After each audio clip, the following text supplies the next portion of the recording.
Quand je pleure, je ne pleure même pas pour moi. Je pleure pour les plus de 300 personnes qui ont été affectées par la fermeture de notre usine. Destiny fait partie des milliers d'employés du secteur automobile qui ont perdu leur emploi à Port Elizabeth, en Afrique du Sud, cette année. Avec la crise économique, les ventes de voitures neuves ont chuté de 50% depuis 2007 dans le pays. Certains jours étaient bons dans l'entreprise, certains non. Mais au moins, je savais quand il était l'heure de prendre une douche et d'aller au travail. J'allais là-bas et je gagnais de l'argent pour mettre du pain sur ma table et sur celle de ma mère que je pouvais aider financièrement.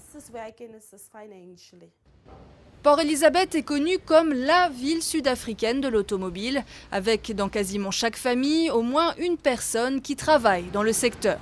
Mais ces derniers mois, les choses ont bien changé. Tous les constructeurs du pays ont fermé des unités de production. General Motors, par exemple, a récemment licencié près d'1 millier d'employés. J'ai essayé d'envoyer mon CV à de nombreuses entreprises, mais ils répondent « Ne nous appelez pas, on vous rappelle », ce genre de choses. Donc vous devez attendre jusqu'à ce que ce coup de téléphone arrive.